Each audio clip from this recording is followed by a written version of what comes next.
Support for this show, Politics Done Right, comes from politicsdoneright.com, publishers of How to Make America Utopia, Take Away the Economy from Those Who Rigged It, As I See It, Class Warfare, The Only Resort to Right-Wing Doom, It's Worth It, How to Talk to Your Right-Wing Relatives, Friends, and Neighbors, and other books written by Egberto, Willies.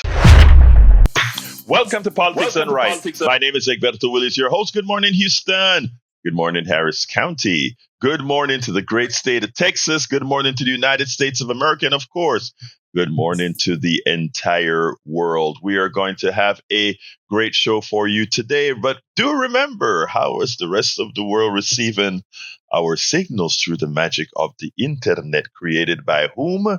Created by we the people, now controlled almost exclusively by billionaires, something that we must recover, take back, and much more. Folks, we are going to have a great show for you today. I'm sleepy, but you know what?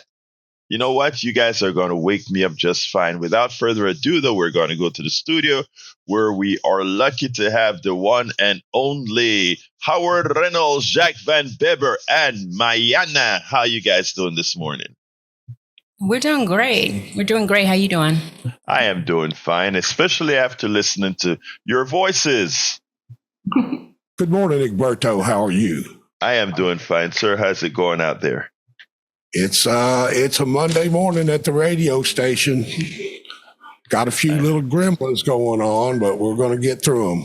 But you know what? We always get through the gremlins, folks. And you know, that is one of the reasons we are here, to have the gremlins executed, man. Anyway, what's up? What's your word of the morning, sir? Well, I don't have much, but a smart aleck remark, I guess. But HHS Secretary RFK Jr.'s first major report on making America healthy again turns out to be fraudulent, and the professional doctors are all over it.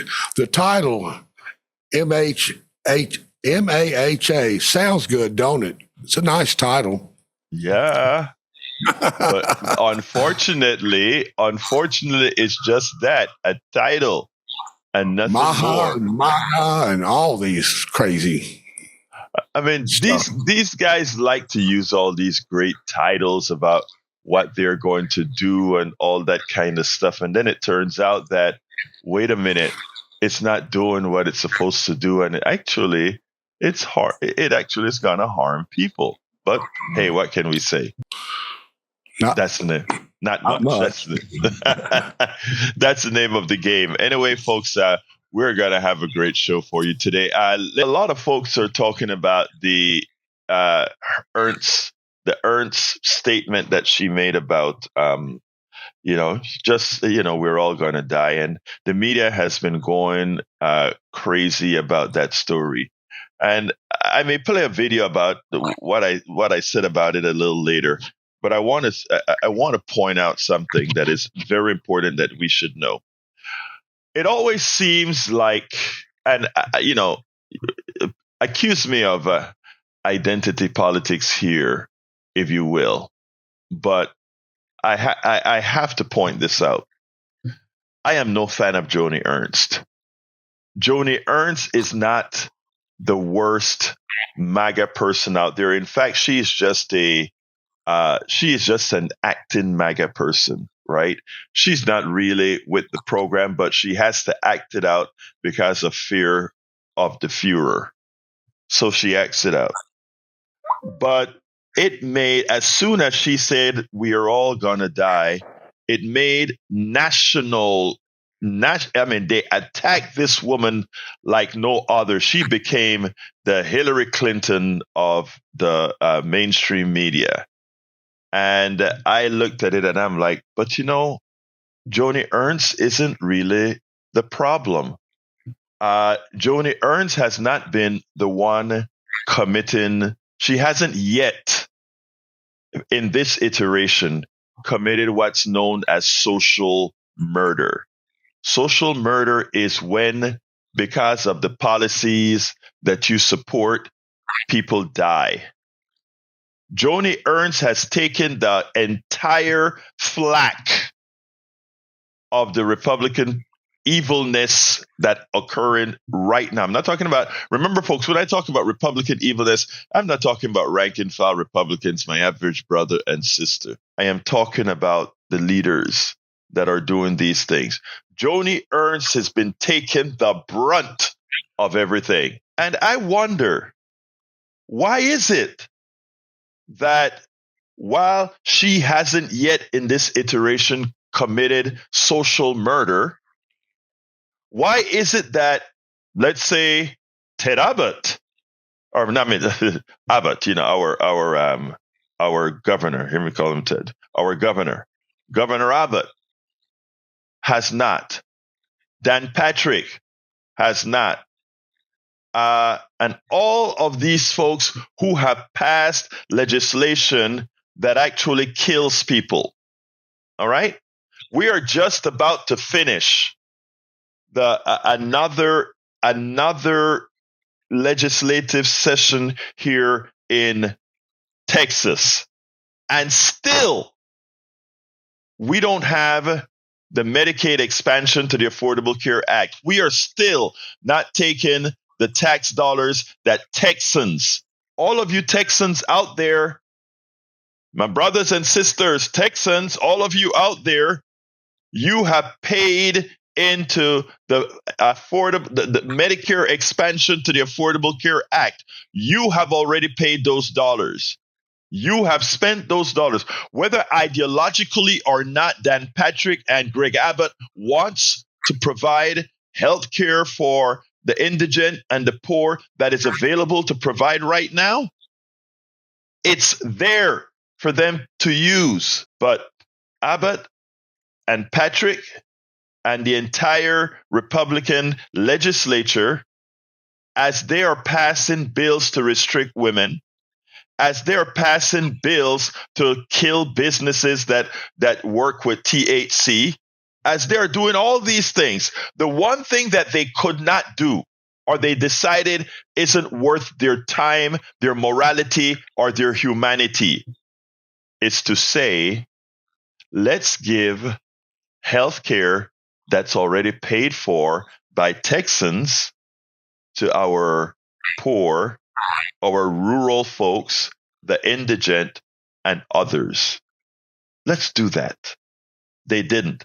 And I don't see, a national media really letting Abbott and Patrick and the Republican legislature in the 10 red states that refuse to give their people the Medicaid expansion to the Affordable Care Act. I don't hear the media talking about, look at what they said. She said we all are gonna die. And you know what? Guess what? We are all gonna die. I mean, she said it in a corny, rather insensitive manner. But you know what? We're all gonna die. But somehow it is okay to beat up on Joni Ernst. And look, I'm not defending Joni Ernst. I'm saying, how comes it becomes so easy to beat up on this woman, but it's so difficult for the media write stuff in your face, people dying from the policies in effect, not the policies that may be in effect, but by the policies in effect. Why is it that we are not really hitting on those who are killing Americans? And note what I'm saying. They're killing Americans. I mean, again, I said I don't want to play identity politics, but it seems like when women do a little something, the attack is on. But when these guys go out there and do other things, who cares? No big deal. It's just a policy thing. It's just a policy thing. Yesterday, Michael Johnson goes on TV, looked into the eye of every American listening. He was looking into that camera. And he said, the big, beautiful bill will not increase the deficit. That was patently a lie. And the person who interviewed him never said, sir, you're lying. You are lying. When he said it is not going to cut Medicaid, and we know that it's going to cut Medicaid because of the new because of the new policy requirements within that, it is going to kill me. And he looks into all of your eyes. And this isn't the first time they've done that. They've done this in 2016, or rather 2017. They've done it over and over again. They look in your eye. And by the way, MAGA, I'm talking to you, my brothers and sisters. You're the one that's going to pay the price. You are the ones who pay most of the price right now for all those places that chose, I repeat, for all your red state governors that chose not to give you the health care, the Medicaid expansion to the Affordable Care Act, you are the ones suffering. They just don't tell you on the news that the reason you can't get the health care is your governor chose not to give it to you.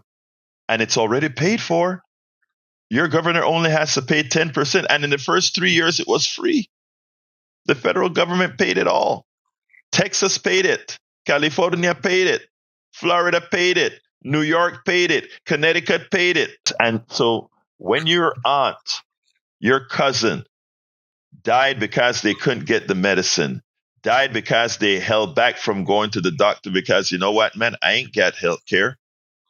I can't pay for that MRI. That money was there to spend, and they chose not to do it.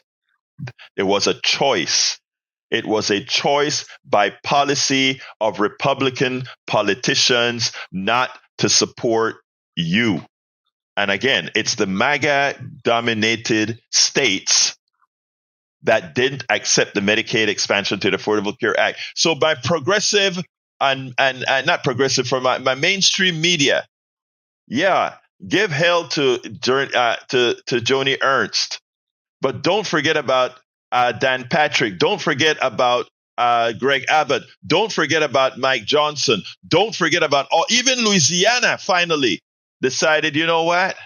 We better give health care to our citizens, because guess what started to happen in Louisiana? Some of our Louisiana brothers and sisters started to wake up. And that was right in the backyard of who again? Mike Johnson. So, folks, I want you to wake up. Welcome aboard, Marge KJ from Chesapeake, Virginia. Great to have you here, sis. Great to have you here. And, of course, Harry Denson says, good morning, Jack and Howard and Sandy. By the way, Harry, we have a new person in the studio, Mayana, so you want to salute her as well. And welcome aboard, Boudin Boy. Haven't heard from Boudin Boy before. All right, look, before I do my first pitch, let's go to Brother Tag, who's on line 2. Good morning, Egberto. Good morning, sir. Talk to me. You know, just listen to Arnie Arneson before you, and I think she made a really good point that Democrats need to come right out and say, listen, we're going to save your public schools. We're going to keep your hospitals open. And the one thing you didn't talk about, but I think is important, is that we're going to cut the federal deficit. Democrats, doesn't matter what level you're on, they all need to be saying the same thing. This is what we're going to do for you if you put us back in power. And these are things that you're losing by having Republicans running the country.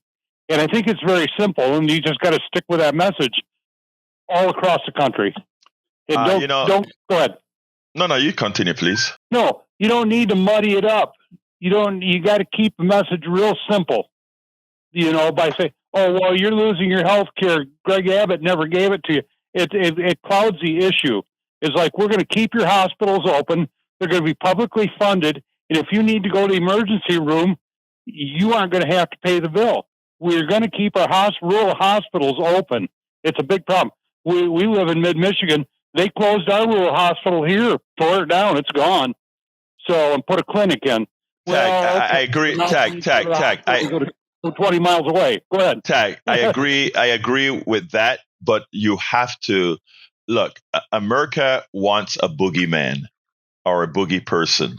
Yeah. All right. So what I'm saying is, I didn't hear Arnie's show, but you can't just say we're going to keep your hospitals open if the hospital is open, right? Because that is not sufficient. I mean, but you have to make it simple. What I mean is, let's go to Cleveland here in Texas. They just closed the hospital, right?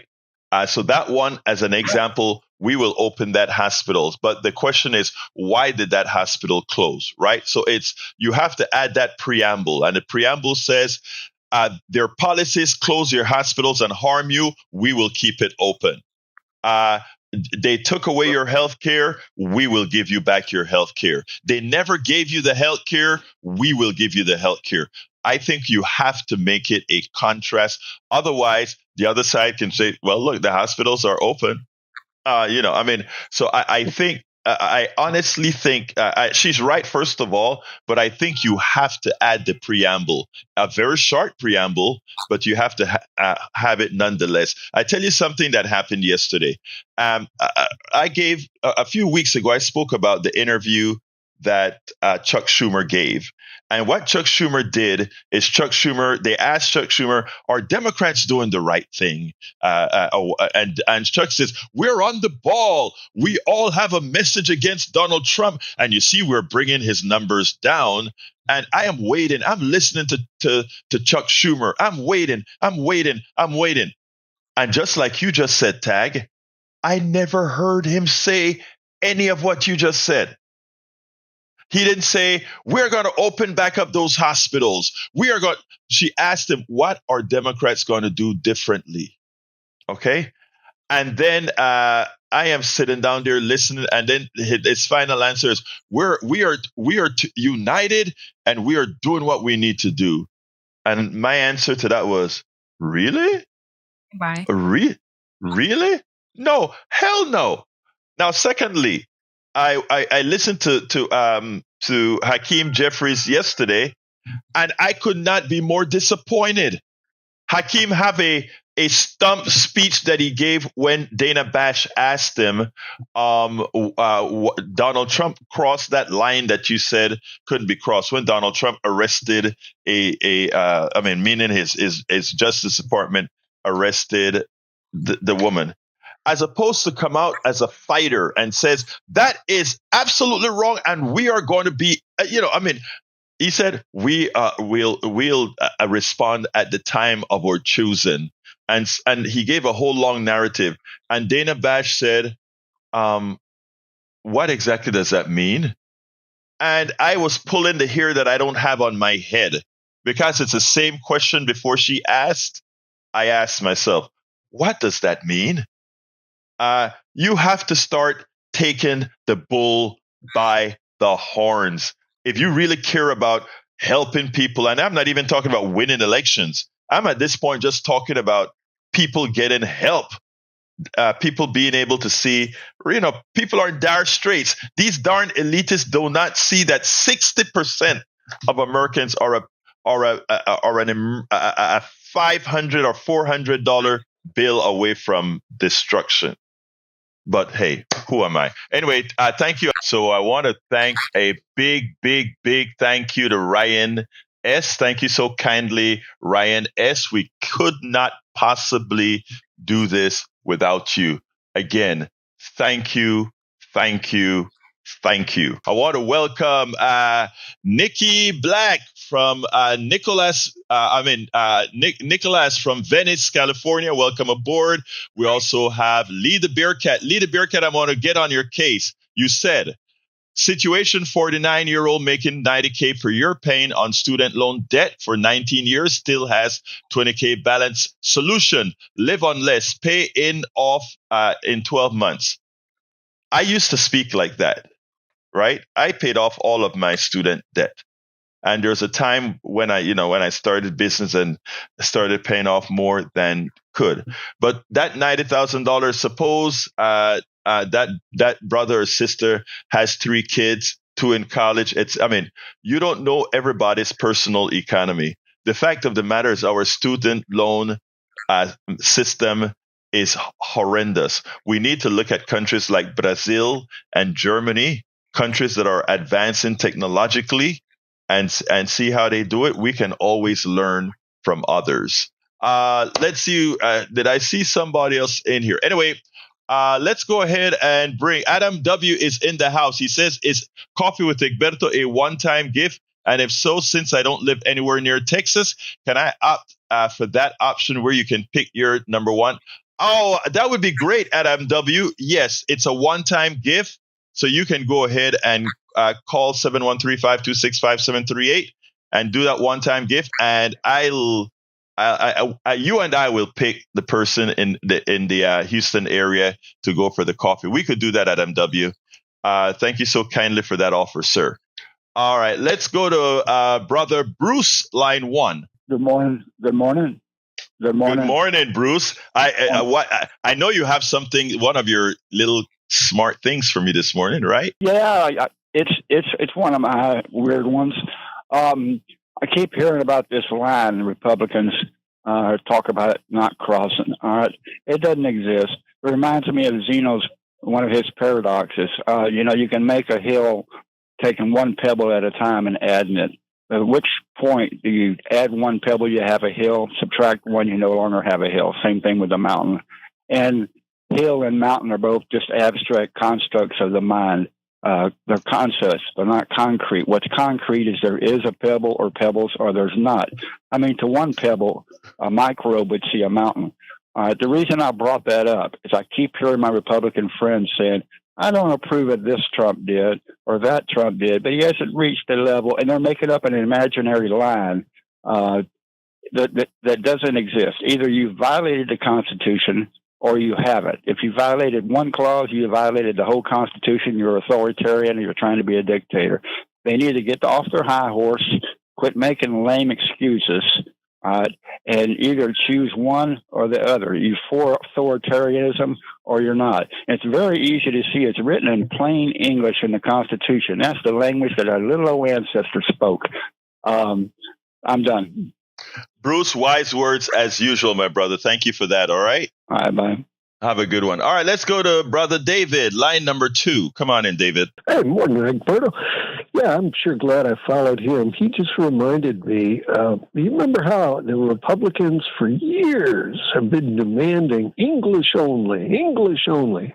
Well, the English only says, the Constitution says this, and they still don't want to read it right. So, hey, well, thing that spurred me to call today, I saw a piece yesterday. I'm trying to hunt it up real quick, but apparently there's a Texas town that is sponsoring Elon Musk's SpaceX. And it's only a town of 500 people. And it's apparently just within the year, they authorized it to become a company town for SpaceX.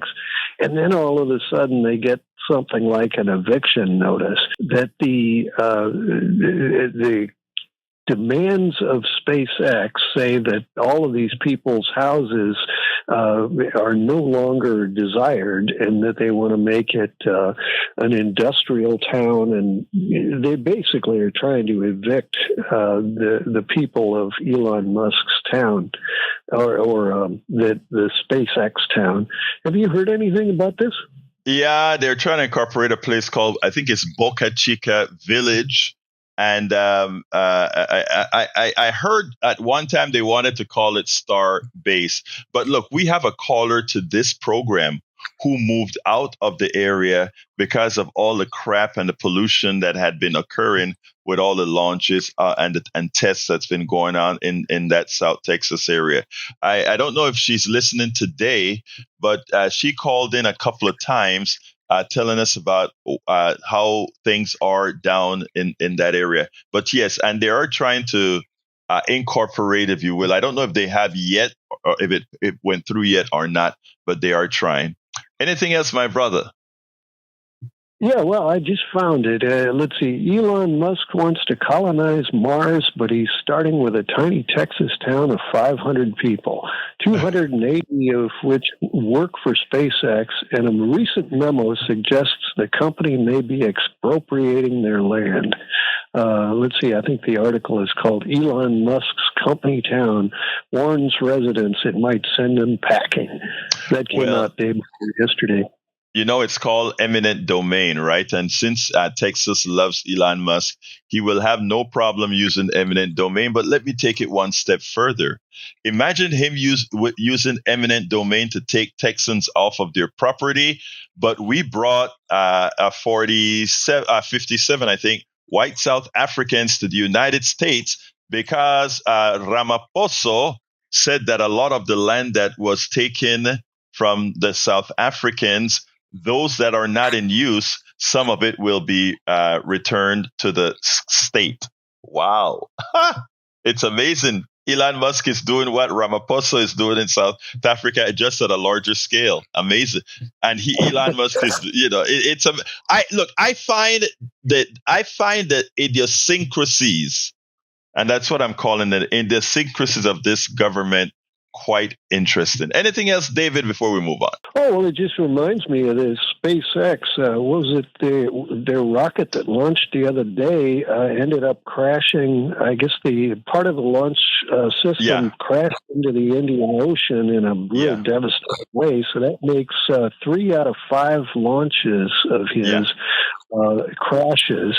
And then the part that did land or stay in outer space, the door won't open, so he can't even get his payload delivered. So, these Republicans claim that the private enterprise can get everything done as opposed to NASA. And NASA was pretty dang cautious for all of these years. They slow and steady wins a race. And here's this drug addict, Elon Musk, is able to trick Donald Trump and the MAGAs into believing that his fast actions, his chainsaw approach to government, is going to be the delivery of some sort of freedom. Well, it's freedom from freedom to die, freedom to get evicted and create devastation. So keep an eye on that one. David, go ahead. I'm sorry. Go ahead. No, just good morning, Texas.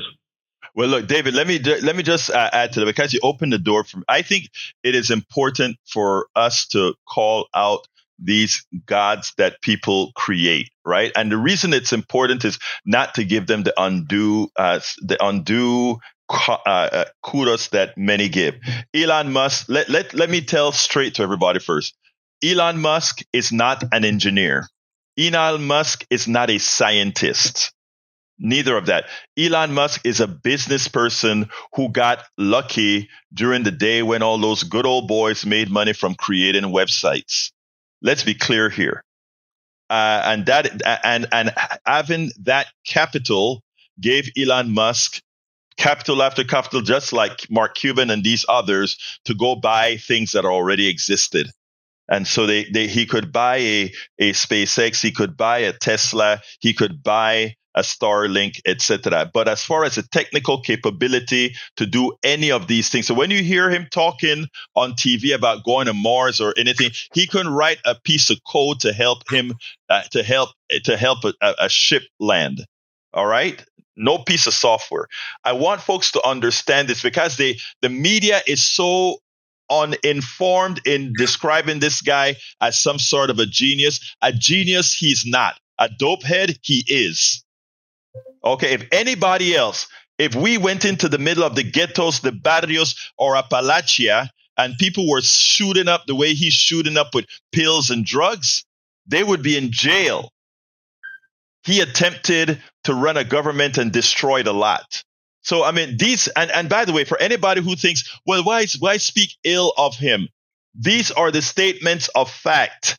And these, we can't, having our government run by dope heads and criminals gives us the kind of government that we're building right now that is destroying all that we built over the years. And you're so right, David. NASA has been paying good contractors for a long time to develop the Saturn V, to develop Gemini, to develop and they worked. Very few explosions. In today's world, you don't need most of those explosions because we have finite element analyses and we have all these tools of simulation that can have the thing blow up in the computer before it blow up in the air. But the other major thing that I want to let folks know is he's not only endangering that little community that you spoke about, Brother David, he's also putting every airplane in the vicinity of one of his blown up rockets in danger. Let me qualify it this way. If something blow up before it goes into orbit, those particles are going to drop it's going to disperse in a very wide area. Some of that area could cover into the flight path of something, whether it's a private plane or a commercial plane. They try to keep them distance apart, but an explosion, things go in all kind of direction. And with airflow, remember these things occur in airflow, etc. Small particles can put itself in the way of a jetliner, and we don't know why the hell the jetliner crashed. But there's a time limit. After the explosion, after a couple of hours, most of the stuff will be on the ground. Most of the stuff that can cause damage would be in the ocean or underground.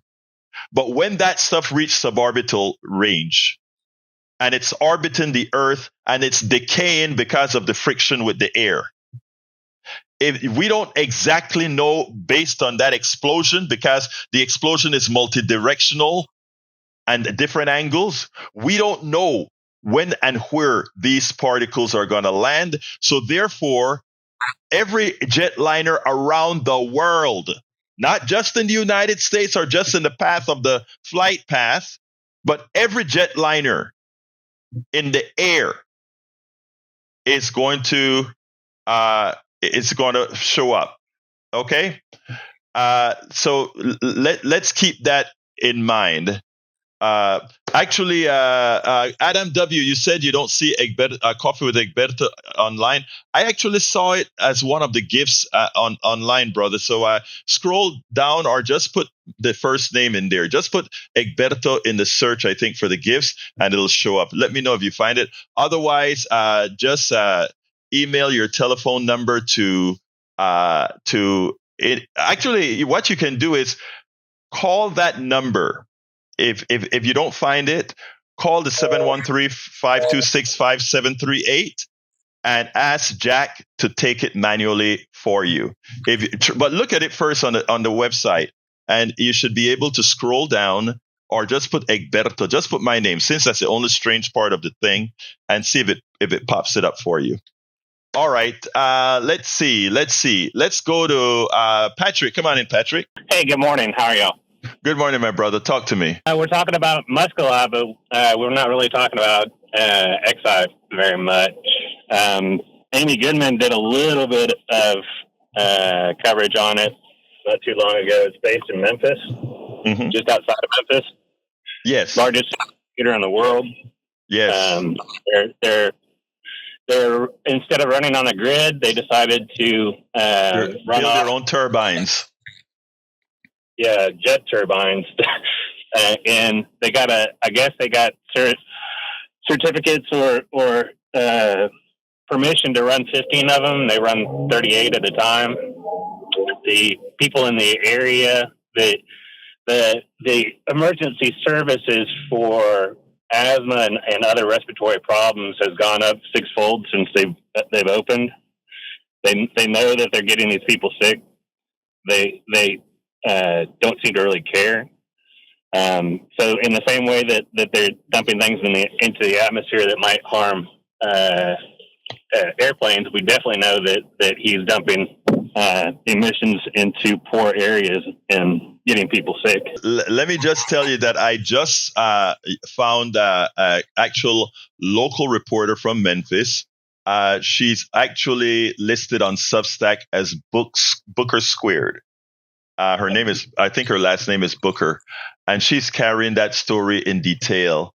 And I tagged her yesterday to see if I could find a way to get her on, because it's a big story that nobody is talking about with the supercomputer and generating using gas turbines that's polluting. And by the way, they always do this.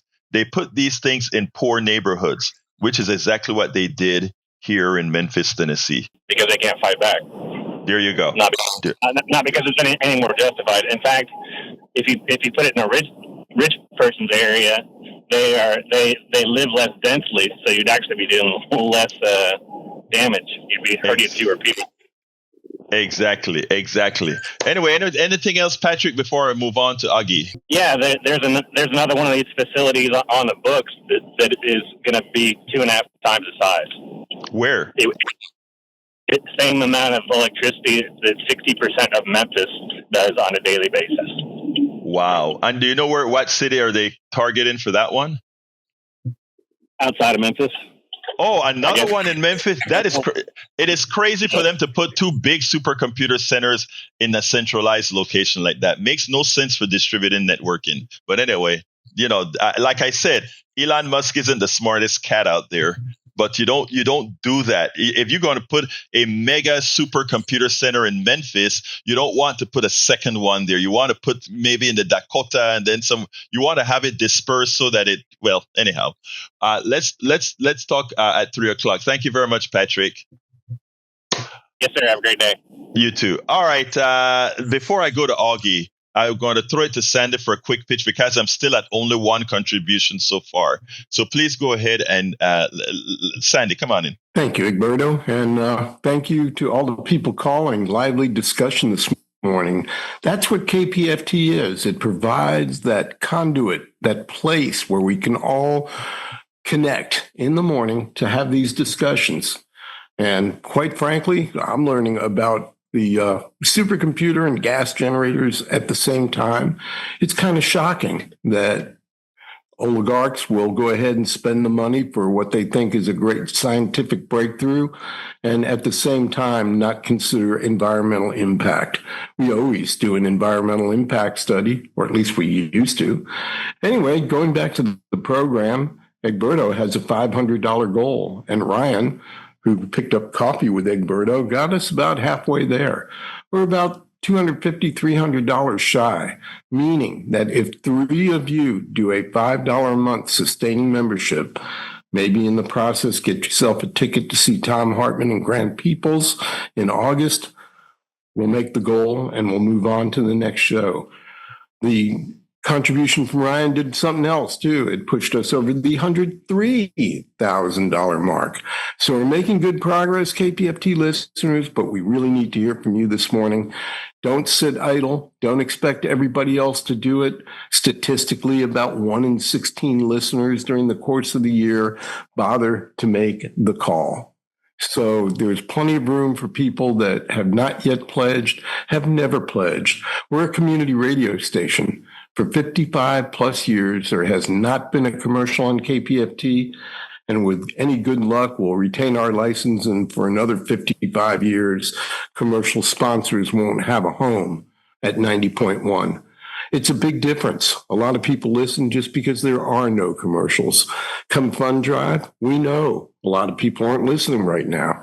But for those of you that, really are interested in the content and are still with us during Fund Drive, well, consider that sustaining pledge. It does 2 things. Number 1, cuts down on the Fund Drive days, so your abhorrent condition to our pitching would vanish. Just like the summer sizzle vanishes. We can eliminate Fund Drives, more days, with your sustaining membership. $5 a month. I don't think it's a lot to ask. Egberto said like a cup of coffee a month. I don't know where he gets his coffee at coffee shops. Last time I checked with the tip, it was more like $8 or $9 or most of a $10 bill for a cup of coffee. Folks, we need everyone to participate. Do not sit idle. Also, if you're driving, listening, maybe you're on your way into work on this Monday morning, don't do it while you're driving, but when you get to someplace safe, you pull over. You can go to kpft.org and click donate, or you could always call 713-526-5738, option 1, and talk to somebody about it. I heard you talking about someone online having difficulty finding Politics Done Right and Coffee with Egberto. You could always call the number 713-526-5738, option 1. I don't know about what your computer does, but on Monday morning, my mouse doesn't like to be clicked. It's not ready until Tuesday. 713-526-5738, option 1, or kpft.org. Back to you, Egberto. Thank you so kindly, Sandy. Folks, I only have one contribution. My heart aches, but I know you all are going to come through for me. I know you're going to come right at just have him fly in at the end. But look, let's go to Augie and Brian. We are coming to you, Brian. Don't think we're forgetting about you. Come on in, Augie. Good morning, Egberto. It was good to hear you last week on the evening on Willies' show. But when you were talking about the rockets exploding, the test that NASA does, the next day on ABC, they have a Good Morning America show, GMA third hour. And the first thing this guy on the show said about, he was talking about the explosions at that Musk had, and he was praising, said, with every explosion, we learn something new.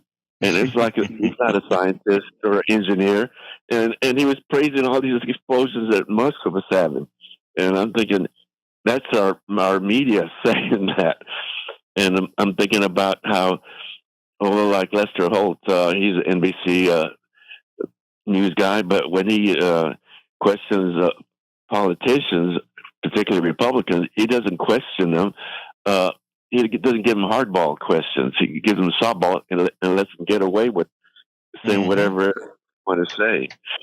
But they're coming up for these next elections. They're deciding to put Juan Castro or Beto again. They got some candidates maybe to come up against the Republicans here. And what a good thing would be if they had their pictures taken in front of Cleveland, Texas Hospital that got closed down by the Republicans. Exactly. And there's a regional hospital in Columbus that got closed down by a for-profit hospital. And Katy had a real great little hospital, but it got bought out and closed by a for-profit hospital there. And if it says it's a for-profit hospital, it's telling you what it's for. It's for the profits. It's for the money. It's not for the employees or the patients. They don't care. Augie, you nailed it. Augie, close up for me real quick so I can get to Brian. Yeah. Well, just let's hold our Democrat politicians, put their feet to it, and instead of words, we need action out of them. Amen. And thanks for that. Thank you, my brother. Appreciate you both for your words and for your support. Always. Now, we need to reiterate, folks. Augie just magically said it. When these folks talk, every explosion we learn something. They need to go deeper. Let's go to Brother Brian. Come on in, Brian. Let's see what I did today. Okay, yeah. First off, I have two things. Why aren't you calling out Biden with all of his lies that he had over years and years and years, such as his son, Bo, dying in Iraq? That's probably the biggest one. And then he took the train every day and every night from Washington, D.C. back to his home in Delaware. Over 42 years, something like that. Yeah, that's more than 2 million miles. But yeah, the Democrats never bring this up as far as lies. Now Elon Musk is a dopehead now. Is that what you're trying to push as a narrative? Well, isn't he? Where's your proof on this? Oh, we have the proof. Don't worry about that. We do have the proof, but I need the proof. I need the proof. All right, we'll have to do it. We'll find the proof for you, sir. What else do you have to say, my brother? Yeah. Now you keep saying that you used to work for NASA, but you got pissed off and quit because of the good old boy mentality. I didn't know the Indians and Japanese had the same mentality. Wait a minute. It ain't got no gas in it. That type of mentality. What's that? No, sir. I don't understand where you're going with this. I quit NASA because I wanted to do stuff on my own. Okay. And yes, it is a good boy thing. And eventually I would have left for the good boy purposes, but I left because I wanted to build on my own. I created a software development company that NASA bought my software as well. That Jet Propulsion Laboratory bought my software as well. What else would you like to talk about? Okay. Now, how many programs initially in the start of the NASA programs, the launch programs for the missions, how many of them failed? Did we forget about the space shuttle? No, a lot of them failed. No, I mean, a lot of them failed. Look, that's not what I'm doing. 50% failed. And actually, that's not. No, no. I believe that I heard that somewhere. I don't care what you believe. I'm telling you what the facts are. You're wrong. You're simply wrong. I believe I heard that many, many years ago. I don't care if you heard it. You're wrong. Brother, if you heard it, it doesn't matter. You're wrong. You're wrong. You're simply wrong. The Indians, their rockets didn't fail either. McDonnell Douglas, their rockets didn't fail. We're not getting anywhere. Do you have another topic you want to discuss, sir? No, you just tell the truth. Okay, I think everything that I've said was the truth. Thank you so kindly, Brian. You have a wonderful rest of your day. All right, folks. Look, the telephone number is 713-526-5738, extension number 1 to donate. And Adam W., you made it. Adam W. is giving both of us the choice to choose another person for coffee with Egberto. Adam W., thank you so kindly. Adam, let me tell you how great Adam is. Adam is a supporter across that came over from our Substack and afternoon program to KPFT as well. And he's supporting both standalone Politics on Right and KPFT. You're a wonderful person, my brother. And so is Joanne. Thank you, Joanne. I have so many great guys, folks in the chat right now. And so is, I mean, there's so many of you. All right, let's go to Johnny. Come on in, Johnny. Line number 1. Real quickly, our friend from the other side of the aisle, our fellow time traveler, Brian or Brain, he is so transparent in his hatred for certain Americans. Brian or Brain, put that brain into use for something good. Stop calling out people that we already call out. That's ancient history. We've covered that, gone over it, been there, done that.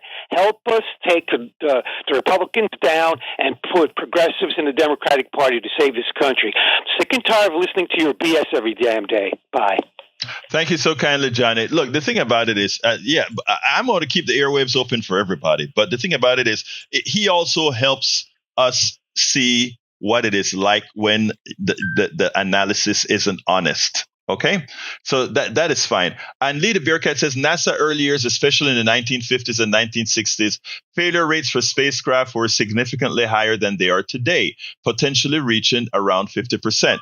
That's not the discussion. The discussion was whether the rate that the NASA's failure rate is 50%. And one of the things that I gave early on, and this is very important, in the days of NASA, we didn't have the types of simulation that we had today. We didn't have the supercomputers that could perform finite element analysis, which means we could figure out stresses and all these other things in components, and we could create different degrees of freedom on airflow, maximum stress levels. We could do all those things. We couldn't do all those things in supercomputers. We had to build the stuff, fly the stuff with sensors, figure out what's happening, and then we built to correct for that. You don't have to do that today. You can build almost an entire damn car on a simulated and then work out the tweaks later on. And tweaks would be the things that you didn't think could happen that happened, right? It is like I tell you, writing programs. The writing software is easy. Writing software for the exceptions that occur. That's the difficulty. That is the difficulty. So lead a Bearcat, failure brings success. I agree with that. But unnecessary failure is silly. Welcome aboard, Mary Scott, Linda, A.E., Jane V. in North Carolina, Cheryl Elkins, Lori Thomas, and Jerry Paris. Adam W., thank you for that contribution. Catherine Hill. Catherine Hill said, good morning, Egberto, off to the dentist. I hope they don't drill too hard.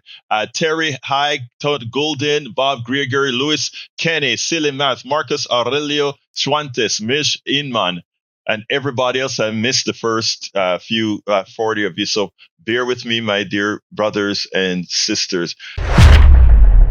Today, Elon Musk is in the White House and Donald Trump is praising all the great things he did with Doge. And he's a great guy who owns all these companies that do good things. Of course, the reality, he's a failure and he just simply capitalizes companies that some have some successes.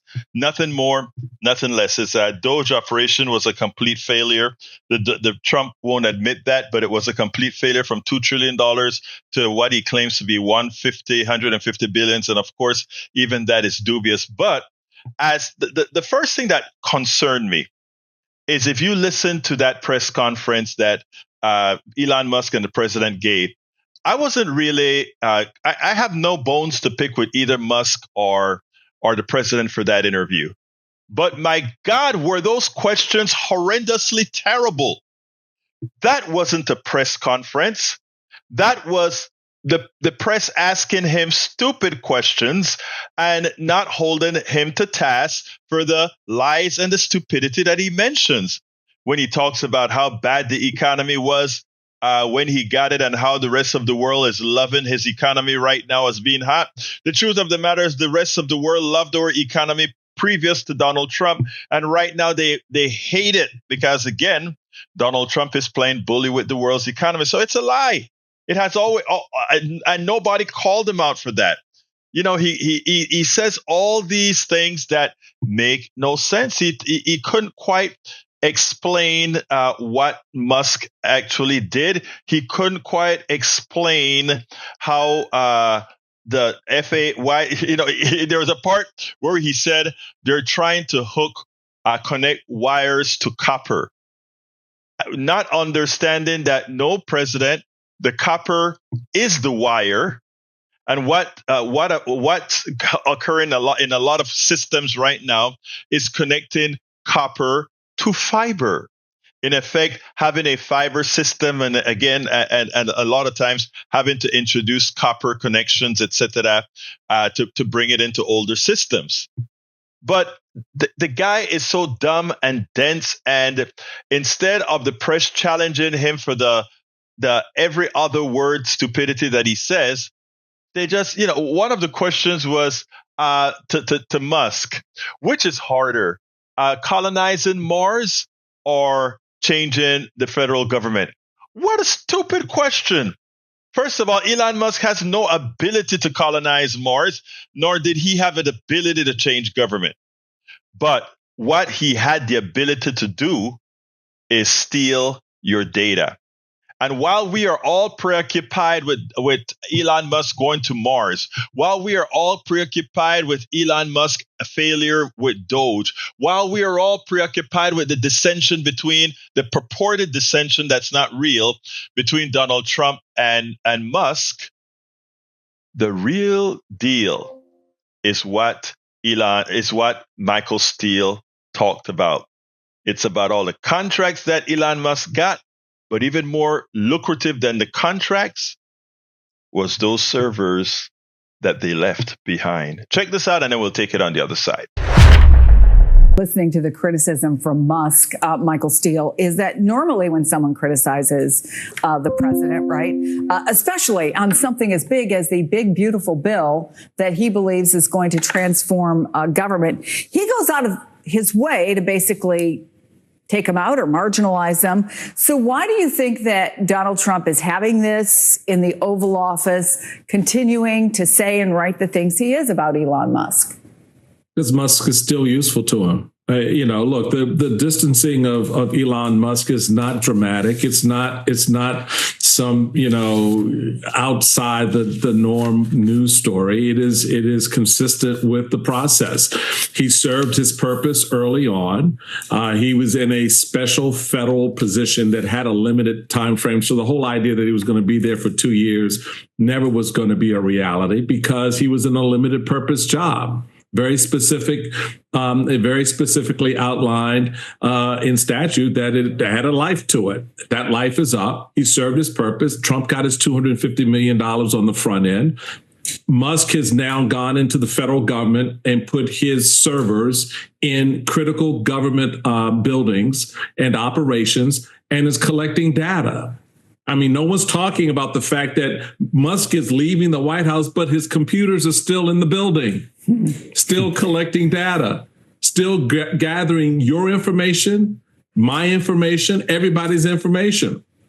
What are we doing about that? So this is still a servicing for each other. Musk is still getting what he needs on the back end. His little, Doge individuals have access and are still collecting that information. They're still in operation in many of the agencies as individuals. So, yeah, he's gone, but his people are still in the building doing what they're doing. So we're getting Musk is leaving. Stop it. This is part of the process. Musk is still engaged. His operations are still getting information, and his contracts got richer. That's the other side of this equation for him. So we're looking at the wrong stuff. I don't give a damn about Musk leaving the building. His stuff is still inside, gathering information and deconstructing our government. That's the story. But, everybody wants to focus on other stuff, his drug use. And hello, that's not news. We've known that. So it's just, and he's told us.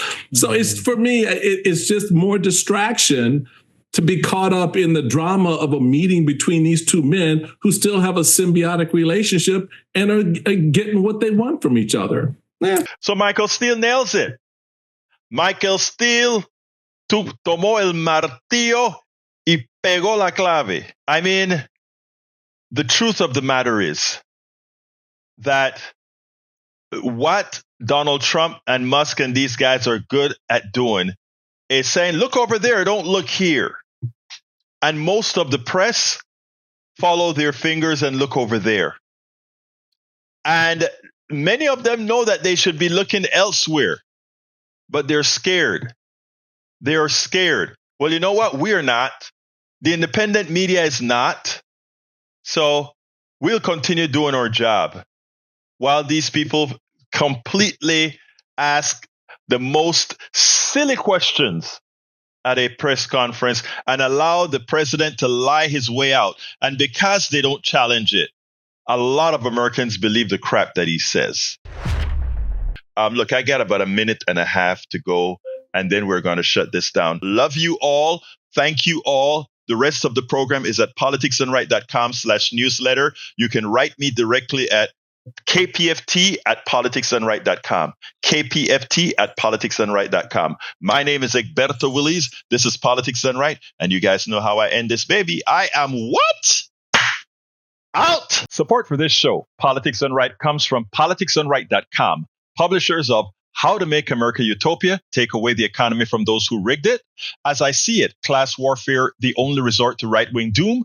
It's Worth It, How to Talk to Your Right-Wing Relatives, Friends, and Neighbors, and other books written by Egberto Willies.